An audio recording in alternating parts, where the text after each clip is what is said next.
एक बूढ़ी महिला का निधन हो गया और यमराज उसे लेने आए। महिला ने यमराज से पूछा, आप मुझे स्वर्ग ले जाएंगे या नरक? यमराज ने कहा, ना तो स्वर्ग ना नरक। आपने इस जीवन में बहुत अच्छे कर्म किए हैं, इसलिए मैं आपको सीधे भगवान के धाम लेकर जा रहा हूं। बूढ़ी महिला खुश होकर बोली, धन्यवाद, लेकिन मेरी एक विनती है। मैंने धरती पर स्वर्ग और नरक के बारे में बहुत सुना है। मैं दोनों जगहों को एक बार देखना चाहती हूँ। यमराज ने कहा, आपके अच्छे कर्मों के कारण मैं आपकी यह इच्छा पूरी कर रहा हूँ। चलो भगवान के धाम चलते हैं। स्वर्ग और नरक के रास्ते से दोनों चलने लगे।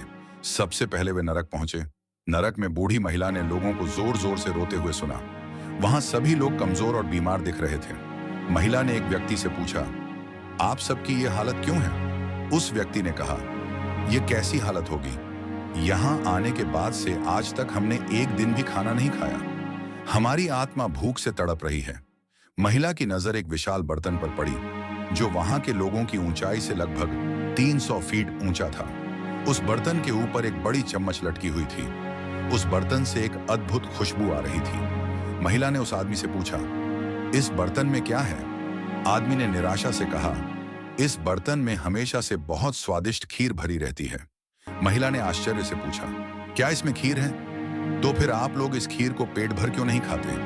आप सब भूख से क्यों तड़प रहे हैं? वह आदमी रोने लगा और बोला, कैसे खाएं? यह बर्तन 300 फीट ऊंचा है और हम में से कोई भी इस बर्तन तक नहीं पहुंच सकता। महिला को उन पर दया आ गई और वह सोचने लगी, बेचारे खीर के बर्तन के बावजूद भूख से तड़प रहे हैं। शायद भगवान ने इन्हें यह सजा दी है। यमराज ने महिला से कहा, चलो हमें देर हो रही है। दोनों फिर चलने लगे और थोड़ी दूर चलने के बाद वे स्वर्ग पहुंचे। स्वर्ग में बूढ़ी महिला ने सबको हंसते खिलखिलाते सुना। सभी लोग बहुत खुश नजर आ रहे थे। उन्हें खुश देखकर महिला भी खुश हो गई। लेकिन वहां स्वर्ग में भी बूढ़ी महिला की नजर उसी 300 फीट ऊंचे बर्तन पर पड़ी, जैसा नरक में था। महिला ने वहां के लोगों से पूछा, इस बर्तन में क्या है? स्वर्ग के लोगों ने कहा, इसमें बहुत स्वादिष्ट खीर है। बूढ़ी महिला आश्चर्यचकित होकर बोली, लेकिन यह बर्तन तो 300 फीट ऊंचा है। आप लोग इसे कैसे खाते हैं? आपको भी तो भूखा रहना चाहिए। स्वर्ग के लोगों ने कहा, तो क्या हुआ अगर बर्तन ऊंचा है? यहां भगवान ने हमारे लिए पेड़ पौधे नदियां और झरने बनाए हैं। हमने इन पेड़ों की लकड़ी ली, उसे काटा, फिर लकड़ी के टुकड़ों को जोड़कर एक विशाल सीढ़ी बनाई। उस लकड़ी की सीढ़ी से हम बर्तन तक पहुंचते हैं और सभी मिलकर खीर का आनंद लेते हैं। बूढ़ी महिला ने यमराज की ओर देखा।